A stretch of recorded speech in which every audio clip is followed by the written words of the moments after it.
من الشیطان الرجیم وما تجزون الا ما کنتم تعملون الا عباد اللہ المخلصین۔ 23ویں پارے میں سورۃ الصافات میں اللہ رب العزت نے دو گروہوں کا تذکرہ فرمایا ہے، اور ان دو گروہوں کا تذکرہ بڑی تفصیل کے ساتھ ذکر کیا ہے یہاں پہ۔ ان میں سے ایک گروہ تو وہ ہے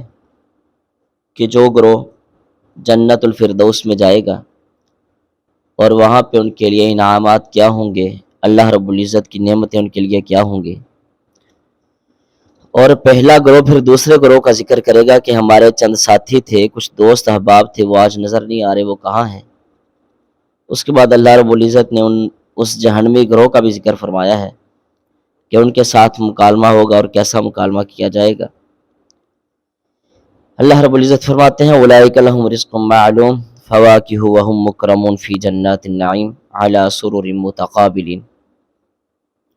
کہ جنتی جب جنت میں چلے جائیں گے بڑے اکرام اور احترام کے ساتھ، اللہ رب العزت ان کے لیے مختلف قسم کے پھل اللہ رب العزت ان کے لیے مہیا فرمائے گا۔ روایات کے مطابق ایسے پھل ہوں گے کہ جو آسمان کی چھت نے کبھی اس طرح کے پھل نہیں دیکھے ہوں گے، اور اس طرح کے ذائقے مند پھل ہوں گے کہ اس طرح کا ذائقہ بھی کبھی دنیا کے پھلوں میں نہیں ہوگا۔ اس میں صرف پھل ہی مراد نہیں یہاں سے، بلکہ ہر وہ چیز مراد ہے کہ جو انسان کے لیے بہتر ہے، یا پھر جنتی اس چیز کی خواہش کریں گے، ابھی ذہن میں اور گمان میں سوچ ہی رہے ہوں گے کہ اللہ رب العزت کن فیکون کے ذریعے وہ ساری کی ساری نعمتیں، یا وہ جو چیز سوچ رہے ہوں گے وہ اللہ رب العزت ان کے سامنے پیش فرما دیں گے۔ اور علی سرر متقابلین، وہ تکیوں پہ ایک دوسرے کے سامنے ٹیک لگا کے بیٹھے ہوئے ہوں گے۔ جس طرح ہماری محفل ہوتی ہے، مجلس ہوتی ہے، وہاں پہ ایسی مجالس قائم ہوں گے، وہ ایک دوسرے کے سامنے باتیں کر رہے ہوں گے، ٹیک لگا کے جنت کے بالا خانوں میں اور سونے اور چاندی کے محلات میں، بیڈ روموں میں بیٹھے ہوں گے۔ اور یطاف علیہم بکأس من معین، وہاں پہ جو چھوٹے چھوٹے بچے جو فوت ہو جاتے ہیں، وہ بعض روایات کے مطابق کہ صرف وہ بچے ہوں گے کہ جن کے والدین جنت میں جائیں گے نا، ان کے بچے جو چھوٹے چھوٹے فوت ہو جاتے ہیں وہ بچے ان کی خدمت کریں گے۔ بعض روایات کے اندر مطلق یہ چیز ہے کہ جو بچے بچپن میں کلمہ گو تھے، یعنی کہ جن کے بڑے تو مسلمان تھے، ان کے اعمال جیسے تیسے بھی تھے، لیکن جو بچے بچپن میں فوت ہو گئے، بلوغت میں پہنچنے سے پہلے وہ جنت میں وہ شراب وغیرہ ان کے لیے تقسیم کر رہے ہوں گے، ان کے لیے دودھ پیش کر رہے ہوں گے، ان کی زیب و زینت کا باعث بنیں گے۔ بیضاء لذۃ للشاربین، وہ کیسی شراب ہوگی؟ وہ سفید قسم کی شراب ہوگی، نفیس ترین شراب ہوگی، اور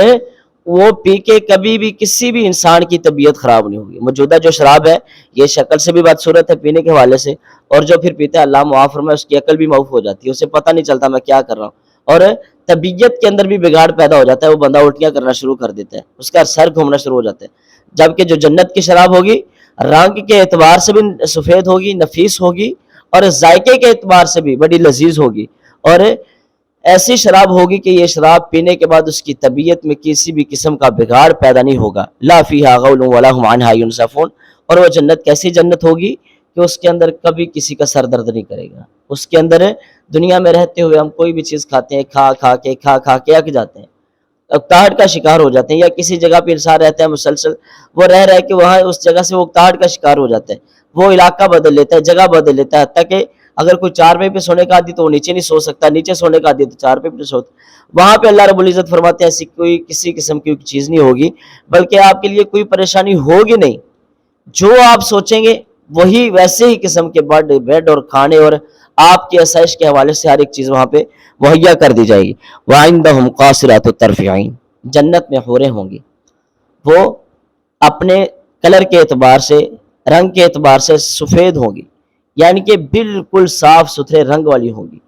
ان میں کسی بھی قسم کی کوئی بیماری نہیں ہوگی، کوئی کجروی نہیں ہوگی، وہ نافرمان نہیں ہوں گی، اور ان کی آنکھیں جو ہے وہ موٹی موٹی ہوں گی،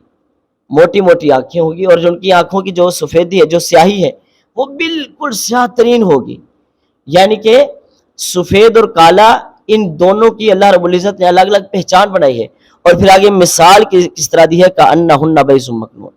جس طرح انڈا ہے، آپ انڈے کو لے لیتے ہیں، اس میں کسی قسم کی کوئی چیز نہیں ہوتی، وہ بالکل سفید ہوتا ہے، اور پھر اس کے اندر، اس سفیدی کے اندر بھی جو زردی ہوتی ہے وہ نمایاں محسوس ہو رہی ہوتی ہے۔ اسی طرح کل جب جنت میں جنتی جائیں گے تو ان کی جو حوریں ہوں گی آنکھیں موٹی موٹی ہوں گی، رنگ ان کا بالکل سفید ہوگا، اور جو ان کی آنکھیں ہیں وہ بالکل سیاہ ہوں گی، سیاہ میل ہوں گی۔ اللہ رب العزت نے انڈے کی مثال دی ہے کہ جس طرح جب انڈا توڑیں گے تو پتہ چلے گا نا اس کے اندر چوزے ہیں یا سفیدی ہے یا زردی ہے، کیا چیز ہے۔ اسی طرح ان جنت کی حوروں کو کسی انسان نے اور کسی جن نے نہیں دیکھا ہوگا، حتیٰ کہ اللہ کے نبی علیہ الصلوۃ والسلام کی معراج کی رات کے اللہ کے نبی علیہ الصلوۃ والسلام نے بھی ان حوروں کو نہیں دیکھا ہوگا۔ جو حوریں آپ کے لیے یعنی اہل ایمان کے لیے اور تقوی الہیت والوں کے لیے ہو رہیں گی، فاقبل بعضهم على بعض يتساءلون، وہاں سے اس دوسرے گروہ کا ذکر شروع ہو رہا ہے کہ جنت میں تو چلے جائیں گے اور مجلس میں بیٹھے ہوئے ایک دوسرے سے باتیں کر رہے ہوں گے کہ یار وہ پھر سوالات کریں گے۔ قال قائل منهم اني كان لي قرين يقول أئنك لمن المصدقين أئذا متنا وكنا ترابا وعظاما أئنا لمدينون، یار وہ ہمارے دوست کدھر ہیں دنیا میں رہتے ہوئے، جو ہمارے ساتھ ہی تھے، ہمارے اس پڑوس میں رہتے تھے اور ہمارے کلاس فیلو تھے، ہمارے تعلق والے تھے، دوست احباب تھے، رشتہ دار تھے، وہ نظر نہیں آ رہے، وہ کہاں ہیں؟ وہ جو کہا کرتے تھے کہ نماز کی ضرورت نہیں ہے، بیٹھے رہو اللہ نے معاف کر ہی دینا ہے، وہ جو کہا کرتے تھے کہ قرآن کی ضرورت نہیں ہے، یہ اپنا محمد کا اپنا گھڑا ہوا کلام ہے، یہ وہ جو کہتے تھے کہ مولوی کے کام بس کان کھانی ہے تو اسے مسجد میں بیٹھے رہنے دو، لگا رہنے دو، خود ہی وہ اکیلا بول بول کے چپ کر جائے گا، وہ کہاں ہیں؟ وہ آج دکھائی نہیں دے رہے۔ قال هل انتم مطلعون، اور انہیں مطلع کر دیا جائے گا کہ وہ کہاں ہیں۔ فطلعه فرآه في سواء الجحیم، فرآه في سواء الجحیم، وہ جب نیچے جھانکیں گے تو وہی لوگ جو انکار کرتے ہوں گے دنیا میں جہنم کی نچلی سطح پہ غوطے کھا رہے ہوں گے، وہ جہنم کی آگ میں گل سڑ رہے ہوں گے۔ اس سے پتہ یہ چلتا ہے کہ جو جنت ہوگی وہ اوپر ہے اور جو جہنم ہے وہ نیچے ہے۔ اور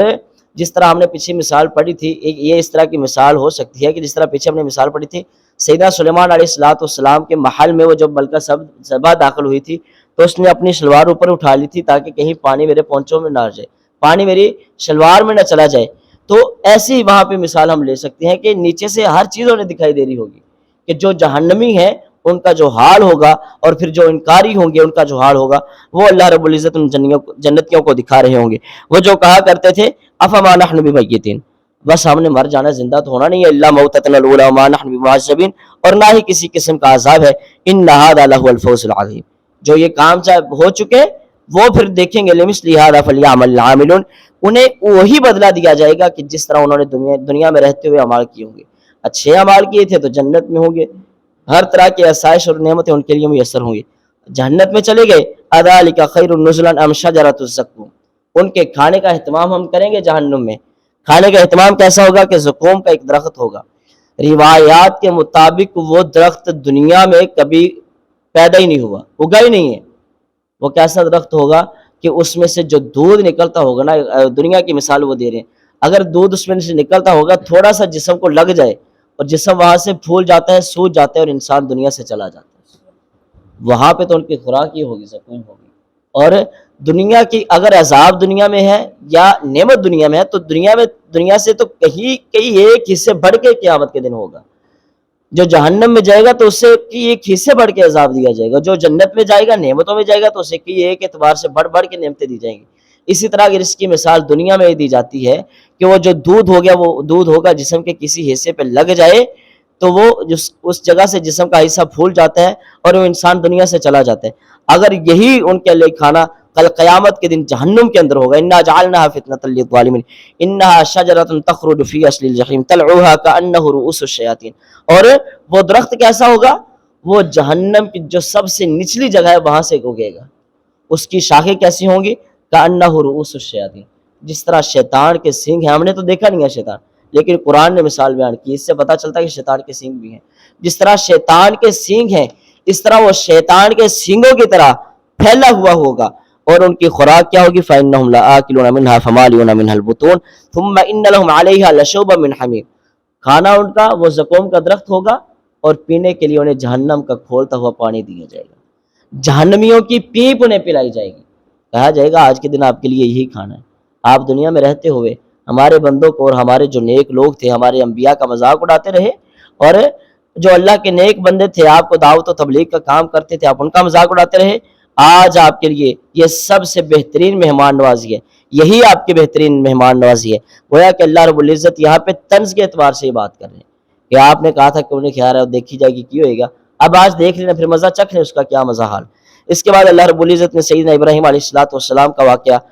بڑی تفصیل کے ساتھ ذکر کیا ہے۔ نمبر ایک تو جب انہیں اولاد کی طلب تھی تو پھر اللہ رب العزت نے انہیں اولاد کس طرح دی، بڑھاپے میں جا کے، اور پھر جب وہ انہوں نے بت کو توڑ دیا تھا، بتوں کو پاش کر دیا تھا، اور پھر ان کے ساتھ اس کی قوم نے سیدنا ابراہیم علیہ السلام کے ساتھ کیسا رویہ اختیار کیا کہ انہیں آگ کے اندر پھینک دیا گیا، اللہ رب العزت نے وہاں پہ حفاظت فرمائی۔ اس کے بعد اللہ رب العزت نے سیدنا اسماعیل علیہ السلام اور سیدنا ابراہیم علیہ السلام کا ذکر کیا ہے کہ ہم نے بچپن میں اپنا بڑھاپے میں، فل بڑھاپے میں جا کے انہیں بیٹا عطا کیا،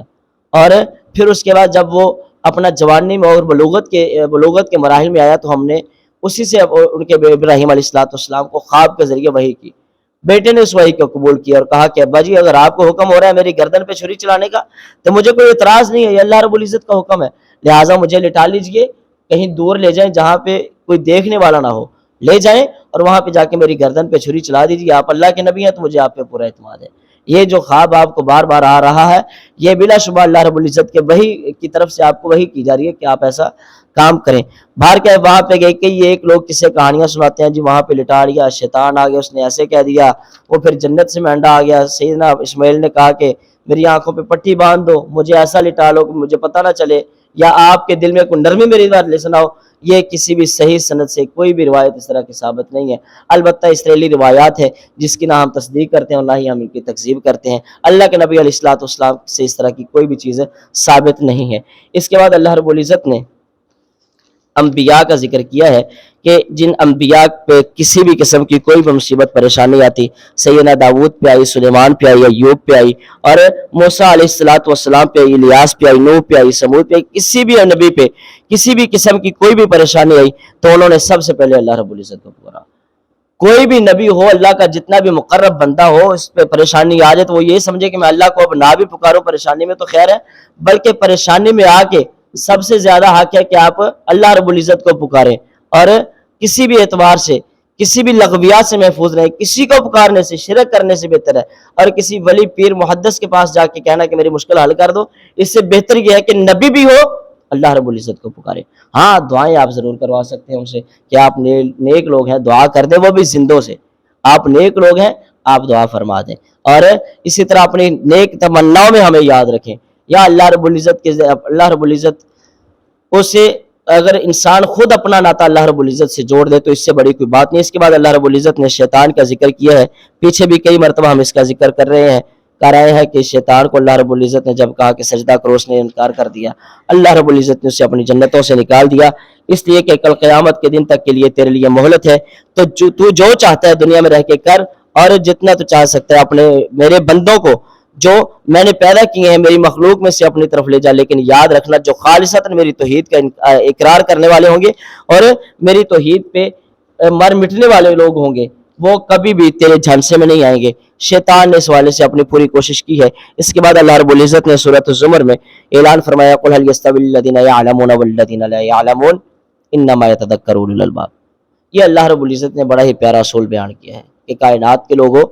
اہل علم اور غیر اہل علم کبھی برابر نہیں ہو سکتے، اندھا اور دیکھنے والا برابر ہو سکتے ہیں، کبھی بھی برابر نہیں ہو سکتے۔ آپ دیکھتے ہیں گلیوں میں، چوراہوں میں، چرستوں میں، چوکوں میں اندھا اگر جا رہا ہوتا ہے تو جس کے اللہ رب العزت نے آنکھیں دی ہیں اور نیک دل بھی دیے، وہ اسے پکڑ کے، اس کا بازو پکڑ کے یا کسی سواری پہ سوار کر کے اسے سڑک کراس کروا دیتا ہے یا اس کے مقام پہ پہنچا دیتا ہے، اور جس طرح یہ آنکھ دیکھنے والا اسے پکڑ کے لے کے جا رہا ہے، گویا کہ اندھا جو بندہ ہے نبینا اس کا محتاج ہے۔ اسی طرح جو غیر اہل علم لوگ ہیں وہ علماء کے محتاج ہیں، وہ اہل علم کے محتاج ہیں۔ کوئی انسان کہے میں ڈاکٹری تو نہیں پڑھی میں نے، لیکن میں دوائی دے سکتا ہوں، وہ اپنے ٹیبے تو لگا سکتا ہے، دوائی نہیں دے سکتا۔ نیم حکیم خطرہ جان کا، نیم ملا خطرہ ایمان کا۔ اور اسی طرح جو اہل علم لوگ ہیں ان کی موجودگی میں نکتہ چینی کرنا اور کہنا کہ میں سب سے بڑا یہاں پہ بندہ ہوں، کوئی بھی بندہ جو اسے اپنی طرف سے مسائل بتانا شروع کر دینا، امام صاحب بیچارے خاموش ہو کے بیٹھے ہوئے ہیں، ابھی بولے بھی نہیں ہے، کسی نے سوال کیا اپنی طرف سے اٹھ کے جواب دے دیا، یا جس مسئلے کو آپ نے اہم سمجھا آپ نے صرف اسی کو اجاگر کر لیا، تو ایسا بالکل بھی نہیں ہے۔ ایک امام ہے، آپ نے صرف ایک مسئلے کو دیکھا ہے اور اسے اجاگر کرنا شروع کر دیا اور پہاڑ پہ اٹھا لیا ہے۔ ایک جو عالم دین ہے اس نے ساری شریعت کو دیکھا ہے، پورے قرآن کو دیکھا ہے, پوری قرآن کی تفسیر کو دیکھا ہے, اور نبی علیہ الصلوۃ والسلام کے تمام فرامین کو دیکھا ہے, اچھی طرح پرکھا ہے. آپ اس کی موجودگی میں اپنی طرف سے باتیں کرنا شروع کر دیں, جی امام صاحب انہیں سمجھایا کریں, قاری صاحب انہیں سمجھایا کریں, آپ کی ذمہ داری, اور جو ادھر بیٹھا وہ اسے نہیں پتا میری ذمہ داری ہے. اللہ رب العزت نے جسے مصلی امامت پہ کھڑا کر دیا ہے یا ممبر رسول پہ کھڑا کر دیا, اسے نہیں پتا میری ذمہ داری ہے. دیگر لوگوں کو ایسے پتا چل گیا, بابوں کو ایسے پتا چل گیا کہ ہماری ذمہ داری ہے, قاری کی ذمہ داری نہیں ہے. تو یہ یہاں پہ نکتہ چینی علماء کی کرنا, اور کسی بھی چیز میں کوئی بھی بات ہو رہی ہو وہاں پہ نکتہ چینی, نہیں جی یہ بات ہم یہ ایسے ہی کریں, پہلے یہ کام کر لے بعد میں ایسے ہو جائے گا, تو یہ آپ غیر اہل علم, آپ کو ابھی تک تجربہ نہیں ہے کس طرح کام کرنا ہے. اللہ کے نبی علیہ الصلوۃ والسلام نے آ کے کافر لوگوں کو مسلمان کیا, ہم نے مسلمان ہوتے ہوئے مسلمانوں کو غیر مسلم کر دیا. ہماری مسجد میں کوئی آ جائے صحیح, کسی بھی مسئلہ کا ہو, کسی بھی نظریے سے ہو, ہم اپنی باتیں اس پہ ٹھونس کے اس طرح کرتے ہو کہ اندر یاد آ جاتا ہے آگے تو کبھی مسجد سے نہیں بڑھنا. گویا کہ مسلمان نے مسلمان کو غیر مسلم قرار دے دیا, اور اللہ کے نبی علیہ الصلوۃ والسلام آئے ہیں, انہوں نے غیر مسلموں کو اپنے اخلاق کی وجہ سے, اپنی دعوت کی وجہ سے, اور اپنے دیگر معاملات کی وجہ سے, عادات حاصلہ کی وجہ سے انہیں اس طرف لے کے آئے. اللہ رب العزت نے یہاں پہ ایک بڑا ہی پیارا اصول بیان کیا ہے کہ اہل علم کے برابر غیر اہل علم کبھی بھی نہیں ہو سکتے, اور اپنے ٹیوے بھی نہیں لگانے چاہیے. ایک عالم دین ہے, کوئی بھی معاملہ بن جائے, وہ جب تک آپ کے اندر موجود ہے اس کی موجودگی میں آپ کو کسی طرح بھی کوئی بات کرنے کا حق حاصل نہیں ہے. اس کے بعد اللہ رب العزت نے 24ویں پارے کے آغاز میں بڑا ہی پیارے ایک اور اصول بیان کیا, فمن اظلم ممن کذب علی اللہ وکذب بالصدق اذ جاء الیس فی جہنم مثوی للکافرین. لمبی آیات ہے, تلاوت میں نہیں کرتا, کہ وہ بندہ جو اللہ رب العزت پہ جھوٹ باندھتا ہے, جھوٹ بولتا ہے, اس کے کئی ایک مطلب ہے. اس کا ایک مطلب تو یہ بھی ہے کہ انسان کو پتہ نہیں ہے کہ یہ بات کہاں پہ لکھی ہے, کیسے نہیں ہے, وہ یہ کہہ دیتا ہاں یہ چیز اچھی ہے, گویا سے اللہ رب العزت کی طرف منسوب کر دو. گویا کہ نماز کے بعد تراویحیں ہیں, تراویحوں کے بعد وتروں کی دعا ہے, اور پھر اس کے بعد کوئی بھی انسان صدقہ کر دیتا ہے, اچھی بات ہے کرنا چاہیے, وہ یہ کہے کہ اللہ رب العزت نے ایسے کہا ہے یا اللہ کے نبی نے ایسے کہا ہے, گویا کہ وہ اللہ رب العزت پہ جھوٹ باندھ رہا ہے. اسی طرح کہ وہ جو اپنا, جس طرح میں نے پہلے مثال دی ہے, نیم حکیم خطرہ جان کا, نیم ملا خطرہ ایمان کا, اپنی طرف سے باتیں کر دینا, اور علماء کی موجودگی میں انہیں خاموش کرواتے ہوئے, جی میں بڑا ہوں, مجھے بڑا تجربہ ہے, آپ بڑے بابے یہاں پہ بیٹھ کے بابے بنے ہو آپ, اور جو 7-8 سال مدرسوں میں رولے ہیں انہیں نہیں پتا کیا کرنا کیا نہیں کرنا. یہ دیکھیں اللہ رب العزت یہاں پہ اصول انہیں کے لیے بیان فرمایا جو غیر اہل علم لوگ ہیں, اپنی طرف سے اور اپنی کیا سرائیوں سے لوگوں کو فتوے دیتے رہتے ہیں, اور نہیں جی نہیں میں نے فلاں دیکھا تھا, فلاں جگہ پہ مولوی صاحب نے یہ فتوا دیا تھا. ہو سکتا ہے مولوی صاحب نے وہاں پہ کسی اور وجہ سے یہ فتوا دیا ہو. اللہ کے نبی علیہ الصلوۃ والسلام کے پاس صحابی آیا, اس نے کہا جی میں اپنی بیوی کا روزے کی حالت میں بوسہ لے سکتا ہوں؟ اللہ کے نبی نے فرمایا لے سکتے ہو. ایک دوسرا بندہ ہے, اس نے کہا جی میں روزے کی حالت میں اپنی بیوی کا بوسہ لے سکتا ہوں, اللہ کے نبی نے منع فرما دیا. صحابی نے پوچھا اللہ کے نبی آپ نے یہ کیا کیا؟ مسئلہ ایک ہے, اور آپ نے ایک کو اجازت دی, ایک کو منع فرمایا. فرمایا جس کو اجازت دی ہے وہ بندہ بوڑھا ہے, وہ بوسوں کنار کے علاوہ اپنی بیوی کے ساتھ کر کچھ نہیں سکتا, اور جو دوسرا بندہ تھا وہ جوان ہے, ہو سکتا ہے وہ بوسوں کنار کرتے کرتے کسی اور ریڈ لائن کو کراس کر جائے. جدھر جانا حلال تو ہے لیکن روزے کی حالت میں جانا وہاں پہ حرام ہے, وہ ایسے ارتکاب نہ کر لے. گویا کہ مسئلہ ایک ہی ہے, کیفیت کو دیکھتے ہوئے اللہ کے نبی علیہ الصلوۃ والسلام نے ایک جگہ پہ اجازت دی ہے اور ایک جگہ پہ منع فرمایا. ہم کہتے ہیں نہیں جی میں پاس موجود تھا, مولوی صاحب نے تب یہ مسئلہ بیان ہوا تھا تو تب انہوں نے اس موقع پہ اجازت دی تھی, لہٰذا آپ کر لیں. وہ بھی ہو سکتا ہے ان کا مسئلہ کی اور آپ کو اچھی طرح سمجھ نہ آیا. اس لیے علماء کی موجودگی میں اللہ رب العزت پہ جھوٹ باندھنا یا ان کی موجودگی میں اپنی کیا سرائیاں کرنا, وہ اللہ رب العزت فرماتے ہیں کہ ان کا ٹھکانہ جو کافرین ہے یا جو اسی طرح اپنی طرف سے ٹیمیں لگاتے ہیں ان کا ٹھکانہ بلا شبہ جہنم ہے, جنت کے میں ان کا کوئی بھی حق نہیں ہے. اسی طرح اللہ رب العزت آگے فرماتے ہیں کہ قل یا عبادی الذین اسرفوا علی انفسہم لا تقنطوا من رحمت اللہ. لوگوں, اللہ کے نبی علیہ الصلوۃ والسلام میرے بندوں کو فرما دیں آپ نے اپنی جانوں پہ ظلم کر لیا, توحید سے دور رہے, اللہ رب العزت کے احکامات سے دور رہے, اور اب پلٹ آئیں. اسرفوا علی انفسہم لا تقنطوا من رحمت, اپنی جانوں پہ جس قدر ظلم کرنا تھا کر لیا, اب بھی اللہ کے راستے پہ آ جائیں, اب بھی اللہ سے معافی مانگ لیں. لا تقنطوا من رحمت اللہ, جب تک موت کا فرشتہ نہ آ جائے یا جب تک قیامت قائم نہ ہو جائے تب تک کے لیے آپ کے لیے مہلت ہے. کبھی بھی اللہ کی طرف پلٹ آئیں, بڑھاپے میں ہو, جوانی میں ہو, بچپن میں ہو, کسی بھی نظریے سے ہو, یا کسی بھی سٹیج پہ آپ پہنچ چکے ہیں, موت سے پہلے اجل آ جانے سے پہلے وقت مقررہ آ جانے سے پہلے اللہ رب العزت کی طرف پلٹ آئے. اللہ رب العزت فرماتے ہیں کہ میری رحمت سے نا امید نہ ہونا. لا تقنطوا من رحمت اللہ ان اللہ یغفر الذنوب جميعا, میں آپ کے سارے گناہ معاف فرما دوں گا. اس کے بعد اللہ رب العزت نے سورۃ زمر کے آخر میں پھر دو گروہوں کا ذکر کیا ہے، وسیق الذین کفروا الی جہنم زمرا حتی اذا جاؤوها فتحت ابوابها وقال لهم خزنتها لم یأتکم رسل منکم، یعنی کہ دو گروہ ہوں گے، اللہ رب العزت کے فرشتے جو جہنمی ہوں گے، کفار ہوں گے یا مشرکین ہوں گے، کافرین ہوں گے، یہودی ہوں گے، صلیبی ہوں گے، انہیں ہانک کے ان کے گروہ کو جہنم کے اندر پھینکا جائے گا، انہیں پکڑ پکڑ کے جہنم کے اندر پھینکا جائے گا۔ جہنم پھر بھی کہے گی حل من مزید، کوئی اور بھی ہے میرے اندر آنے والا؟ جو انکار کرتا ہو اللہ رب العزت کے احکامات کا، نبی کا انکار کرتا ہو، علماء کا مذاق اڑاتا ہو، اور علماء کو کم تر سمجھتے ہوئے خود کو اپنے آپ کو بھالا سمجھتا ہو، اہل علم کی تذلیل کرتا ہو، حل من مزید، کوئی اور بھی ہے میرے اندر آنے والا؟ میں سب کو اپنی لپیٹ میں لینے کے لیے تیار ہوں۔ قیل ادخلوا ابواب جہنم خالدین فیہا فبئس مثوى المتکبرین، ان کے لیے دروازہ کھولا جائے گا اور بند کر دیا جائے گا، کبھی یہ جہنم سے باہر نہیں آ سکے، اسی میں پھر وہاں پہ موت بھی نہیں ہوگی، کسی بھی قسم کی جو بھی بات ہے وہ جہنم میں رہیں گے۔ اس کے مد مقابل دوسرا وہ گروہ وسیق الذین اتقوا ربهم الی الجنۃ زمرا، جو اللہ رب العزت سے ڈرتا رہا، رمضان کا احترام کیا اور اہل علم کا احترام کیا، انبیاء کا احترام کیا، توحید کا اقرار کیا، توحید کے راستے پہ چلا، نماز کا اہتمام کیا، قرآن کی تلاوت کا اہتمام کیا، تہجد کا اہتمام کیا، صدقات و خیرات کا اہتمام کیا، اور مصیبت میں مشکلات میں صبر سے کام لیا، اپنی ہر لو میں ایک ایک لمحے میں اللہ رب العزت کو اپنا والی اور سانجی سمجھ لیا۔ اللہ رب العزت فرماتے ہیں یہ گروہ جو ہوگا ہم اسے جنت میں داخل کر دیں گے، ان کے لیے دروازے کھول دیے جائیں گے، اور صرف دروازے نہیں کھولے جائیں گے بلکہ فرشتے دروازوں پہ موجود ہوں گے، سلام علیکم طبتم، سلام علیکم طبتم، ان پہ سلامتی کی جائے گی۔ اور ہمارے علماء جو اکثر اس کا ترجمہ یہ کرتے ہیں کہ جس طرح فوجیوں کو سلوٹ کیا جاتا ہے نا، اس طرح ان لوگوں کو سلوٹ کر دیا جائے گا کہ آج آپ کے پہ بڑی ہی اللہ رب العزت کی رحمت ہے، آپ جنت میں داخل ہو جائیں۔ اور پھر جنتی بھی جنت میں جا کے کہیں گے کہ اللہ رب وقال الحمدللہ الذی صدقنا وعدہ واورثنا الارض نتبوأ من الجنۃ حیث نشاء فنعم اجر العاملین، بلا شبہ اللہ رب العزت نے اپنا وعدہ پورا کر دیا ہے، جہنمیوں کو جہنم میں بھیج دیا، ہم نے نیک اعمال کیے تھے، اچھے عمل کیے تھے، اور ہمیں جنت الفردوس کا داخلہ نصیب فرما دیا۔ اللہ رب العزت ہمیں جنتیوں میں لکھ دے اور جہنمیوں سے ہمارا نام کاٹ دے۔ اللہ رب العزت ہمارے اعمال کو قبول فرمائے۔ انشاءاللہ الرحمن کل ہم سورۃ المؤمن سے اپنی گفتگو کا آغاز کریں گے۔ ھذا ما کان عندی واللہ تعالی اعلم بالصواب۔